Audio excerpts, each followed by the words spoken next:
Hey guys, out in the garage. It's kind of a rainy, nasty day, so I thought it'd be a great time to check out the CRT on the Stromberg Carlson I picked up recently. If you recall, got this at the early television annual convention swap meet auction, and the CRT was marked as being dead. Now, those guys know how to test the CRT, so I don't really have a reason to doubt them, but I want to check it for myself, and I thought I could give you a few pointers along the way. So, here's what we know. It says CRT dead, 0% tested in 2020. Now it's 2023. They don't get better on their own, so that's not going to make much difference. So, what do we want to do? I could just slap on the tester, but before I do, I want to check for one key critical thing, and that is for continuity on the filament. This is a classic late 40s, early 50s base style where it's 12 pins, but most are not used. The key ones, the most important ones, are the 5 down here. On either side of the key, on this plastic base here, there's a plastic bit that sticks out right here. On one side and the other, that's your filament. Filament 1, filament 2. And then we have G1, that is the grid that modulates the video typically, or controls brightness depending on how they have it arranged. G2 is part of the accelerating system, and that'll have a few hundred volts on it, positive. And then we have cathode. These two are generally not used, but if they're there, it can help just hold the base on. Or for later ones that have electrostatic focus, that'll come into play, but this does not. Now this is a metal cone CRT, so the bulk of the body of it is metal.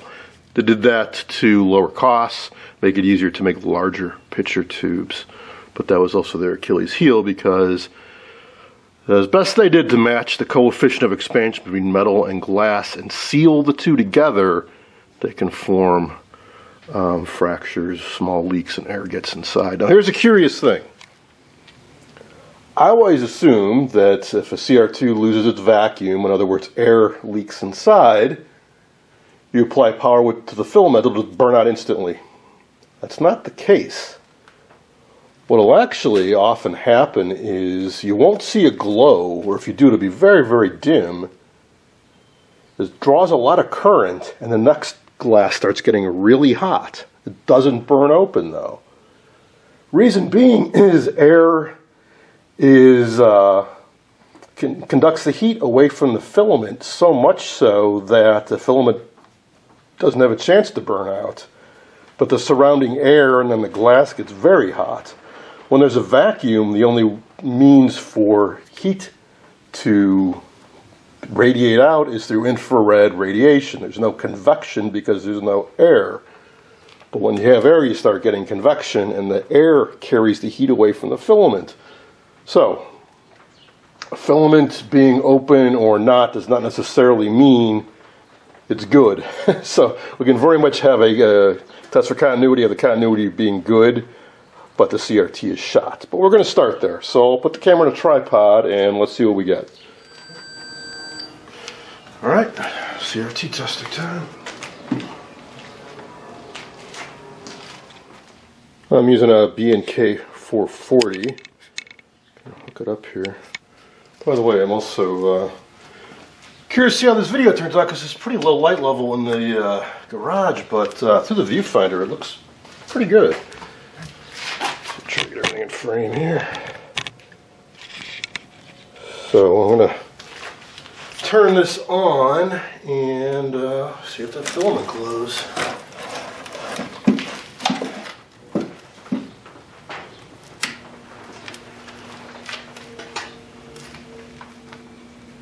Right away there was a flicker on the 440 and the G2 light, and it's humming, so this thing's drawing power. I don't see a glow at all. Oh wait, no, there it goes. It's glowing.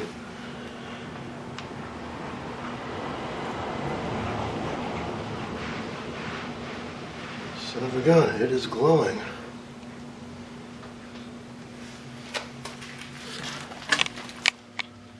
So that, and there's no blue glow, like so.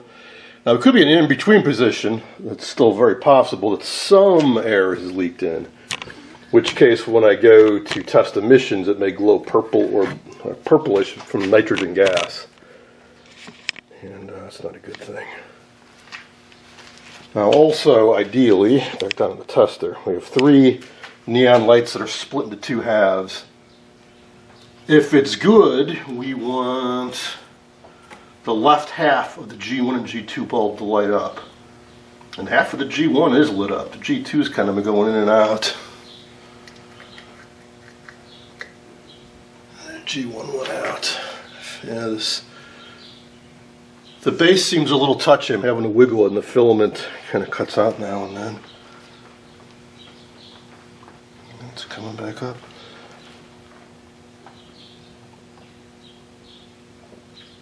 Well, that's good. So with the indication I'm seeing now, probably there's no shorts. There are no shorts, so that's good. And there are no emissions. And we have no cutoff control. I'm going to check for emissions. It's not glowing blue that I can see, but I can't. Then again, I can't see a whole lot of the neck because it's pretty obscured by this ion trap magnet assembly here. Generally, if it's going to glow blue, it's around the area where it would. I could try to slide it off, but it's kind of an odd type that looks a little tricky to get off. So what do we do at this point? Well, we're going to goose it a little bit. I'm going to go to 7 volts. The G1 light is now coming on real solid. I'll just keep the camera focused down here. So ideally, this light never comes on, and the left half of these 2 come on solid. And this is also typical. The G1 comes on before G2 does. So it normally runs at 6.3 volts. I went to 7, that's fine. I could even go to 8, which around what a booster would do. A booster would be a device you could attach to this to extend the life of a worn out CRT. Very unlikely you'd burn out the filament going to 8 volts. 10, 11, 12, then yeah, that's a lot more likely.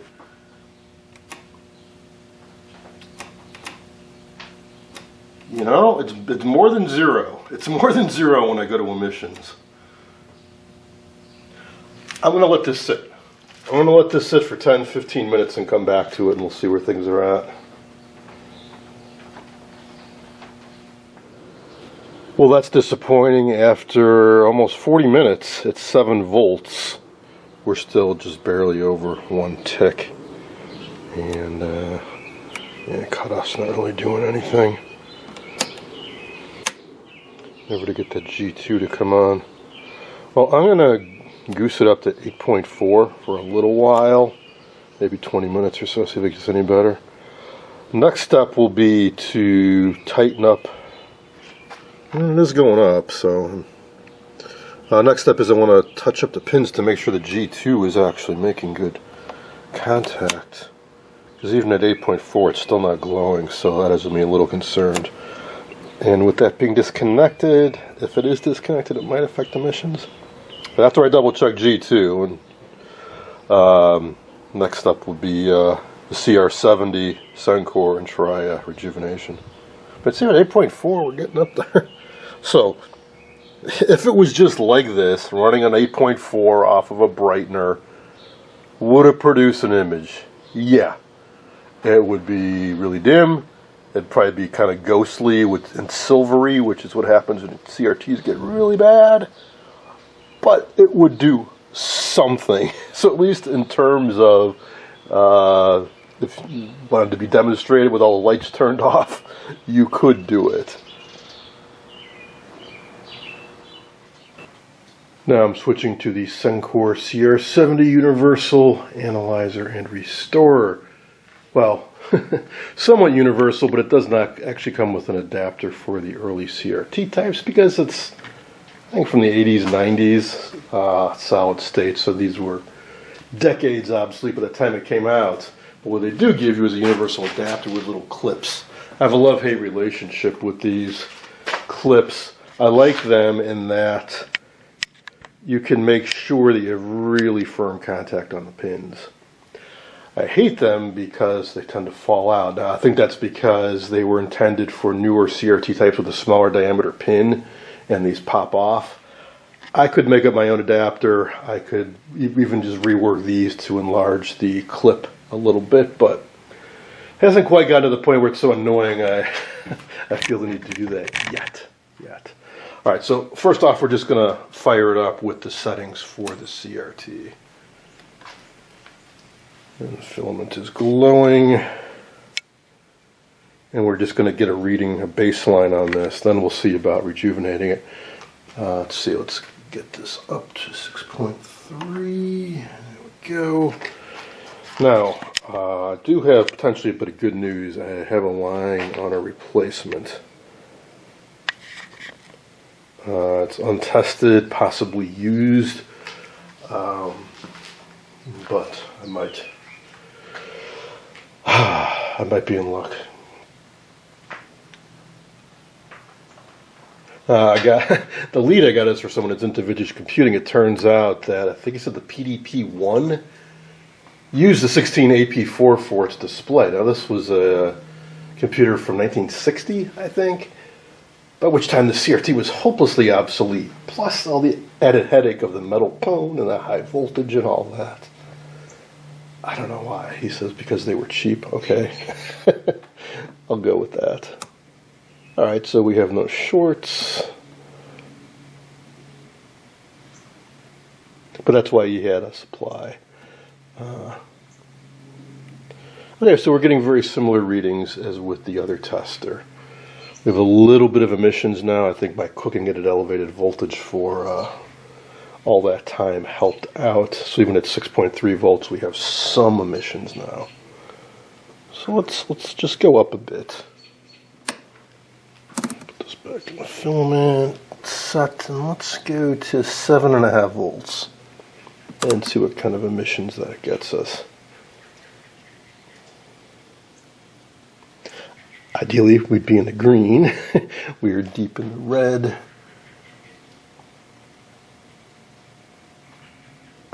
Slowly working our way towards 2. All right, so here's what I'm going to do. I'm going to put the filament back on 6.3. And I'm going to do what they call auto restore. Auto restore, what does it do? One, it really brightens up the filament because it's really elevated the voltage, so I don't want to sit around and talk too much. I do usually push down the button and the needle goes up.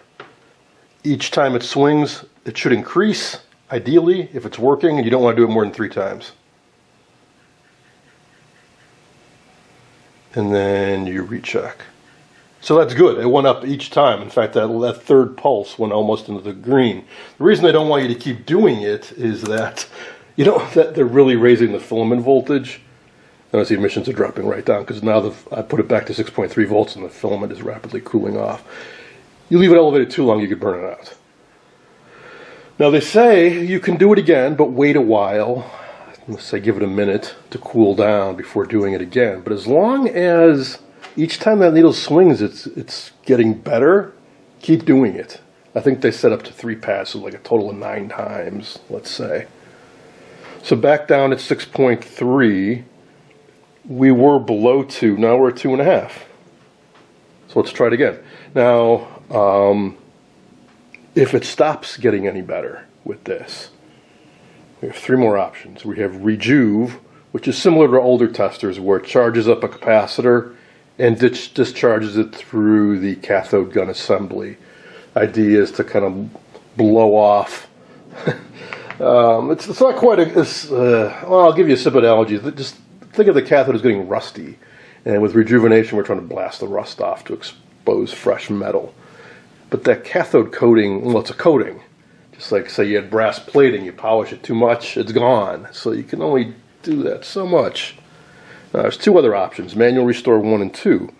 These are similar to auto restore, except as long as you hold that button down, it keeps frying the electron gun. And 1 is a little bit more powerful than auto restore, and 2 is more powerful than 1. So manual restore 2, holding that button down, is the ultimate thing you can do with this. I've only done it once on a predictive CRT, and it actually did help. And we've been slowly dropping back down to where we're at 2, so that's not so good. Let's go back to the auto restore.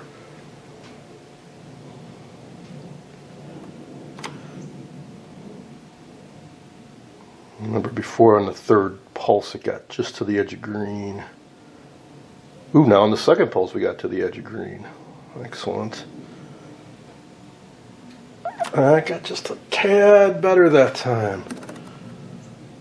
Let me go back to emissions. And boy, if it just stayed up there, we would be gold. But no, we're dropping and we're dropping. Now, regardless of where you get, say we did get into the green, what that I would then do is just shut the whole thing down, 5-10 minutes, let everything cool down, and turn it back on and see where we're at. And maybe do that a few times, because I've seen it where, hey, it's in the green, it looks good, turn it off, let it cool down, come back a while later, turn it on, and we're back down here. There's nothing magic about this. It's not you push a button and then you get 5 more years out of the CRT with a great picture. That's not very likely to happen. The only reason that might happen is, say, some air leaked into this and it was really good. It was a really strong CRT and air leaked in and poisoned the cathode. And we're just trying to boil some of that off. So I'm not saying it's impossible, but let's be realistic. This is probably the original CRT. The set was used for years. It's just worn out. Okay, so now we're hovering at around 3.5. Let's do one more attempt with the auto. And then let's think about using some of the other modes. Now it is encouraging, because every time I do this, so now on the 1 it got close towards the green. Into the green. So a little bit further into the green. About the same. So I think we're getting close to the point of diminishing returns. Come on, stay. No.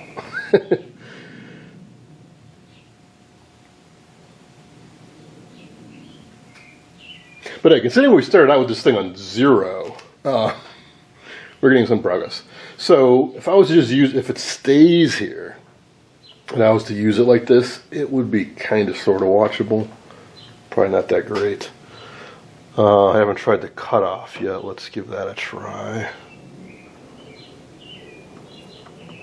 Okay, we do have some cutoff control. Ideally, when I rotate this knob, this needle will go up a little bit higher than that, but that's not too bad. It's doing something. This is simulating modulating the grid, modulating the brightness on the face of the CRT. You need that to get good contrast. Back to emissions. Ugh. Now, one thing to be aware of, this cutoff control does affect emissions. Ideally, you adjust the cutoff control so you're in this little black mark on the meter, and then you test emissions. Well, we can't even get there, so I just have cutoff turned all the way up when I do emissions. And there's also a life test button. When you push that, it reduces the filament voltage by, I don't know, say 30%, something like that. For a good, new, strong CRT, the needle won't move. It's dropping. I've seen worse. When I let go, it should come back up. So, now there is a guide on the inside cover that tells you for just given situations what you should try doing. I always start with auto restore though, because that's the most benign thing you can do. So here we go, simplified instructions. So we have bad cutoff, bad emissions. They say 1 shot rejuve, then auto cycle. All right. But this is the simplified. Further in the manual, they talk about doing auto restore multiple times and the manual restore. 1 shot rejuve I'm not crazy about doing, I'll be honest. I've never really had good results with it. I've had a few CRTs get slightly worse. I've never burned one out doing this, so we'll give it a shot. Now, you're supposed to see a spark in the CRT, so let me zoom in on it. I'll turn off the garage lights. I suspect you won't see it. Sometimes I don't see it at all, but even when I do, it's not that dramatic. Well, we'll try. Okay, here we go. 3, 2, 1. I didn't see anything. I don't know about you guys. Well, let's go back and check the emissions and see if it actually did anything.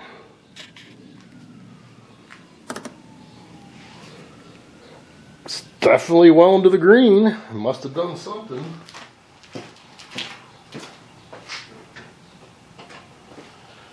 Now, the filament wasn't very bright, so I don't think it roasts the filament when you do this like Auto Restore does. It's definitely in the green. It's holding in the green. It's dropping a little bit. We were at 10, we're at 9.9. I'm going to try the life test. Dropping, but not like a stone. Now if I let go, will it go back up? It is kind of. I don't think we're going to get back to 10. Well, that's encouraging. This would absolutely produce a watchable picture. Maybe. Let's check the cutoff. Oh yeah, cutoff. We can swing it well past the sweet spot. So let me put it in the black box. Now we check emissions. It's in the good. I'm going to stop here. I could try the manual restore 1 or 2, maybe get things a little bit better. I don't want to burn the CRT out because right now I don't have any replacement for it in any condition. And yeah, we're dropping. We're down to 9 now. But, at least for demonstration purposes, for restoring this set, right now it would produce a picture. If I ran this for a few hours, and maybe it won't anymore, but at least for right here or right now, it tests good. So that's pretty cool. Considering how stone dead this was, museum said it was 0%. I got 0% at first. We're in the green. Now, do not run out and hook this up to all your CRTs that are weak and start hitting that red button. As I said, I ruined 7JP4. Just flat out ruined one that was weak, so that's getting useless. I've had some similar CRTs to this. It gets slightly worse. I have never had one magically become really good and stay really good for any length of time. I have had some improvement for some length of time. In this case, I had absolutely nothing to lose, so of course it was worth giving a try. You might be thinking, if it worked once, try it again. Nah, not with the, certainly not with the Rejuve. Maybe once or twice in a CRT's life cycle should you ever use that and expect to have good results. So we're holding fairly steady around 9. Let me turn this sucker off. Let it sit for about 5 minutes and then come back. While we wait for the CRT to cool down so we can do another test after rejuvenation, let's review. So I would start out with the visual inspection. If I saw any open or cold solder joints, I would touch them up. Then check for continuity on the filament pins. Those would be the ones on the either side of the keyway, regardless of what CRT type is. I'm pretty darn sure everyone ever made a filament on either side of the keyway. Then just do a basic test. A test for shorts, check for emissions, check for cutoff. Don't need a fancy tester to do it. If the emissions are weak, let it cook. 7 volts, maybe 8 for a 6.3 volt CRT. It wouldn't go any higher than about 8.5. Now, if there are shorts, G1 short, relatively easy to clear with most tester rejuvenators. HK short, bad news, pretty much a death sentence. There's only 2 you really ever likely to encounter. I don't even know if a G2 short is possible. And then let it cook. Let it cook for a good 15, 20, 30 minutes. If you see improvements, let it go for an hour.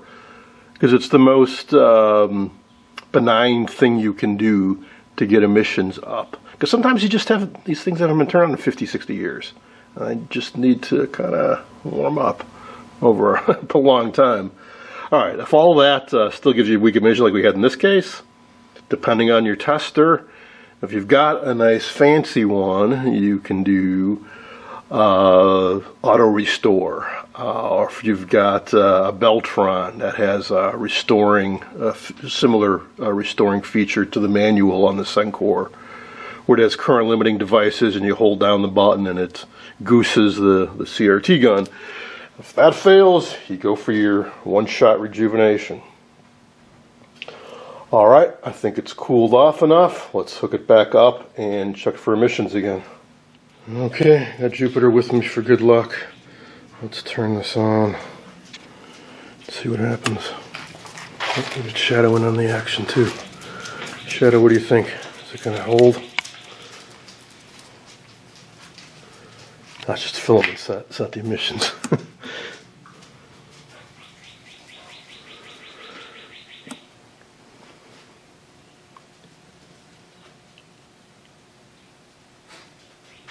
I left all the settings where they were when we turned it off. If it's back up to 9, I'll be happy. Not so much.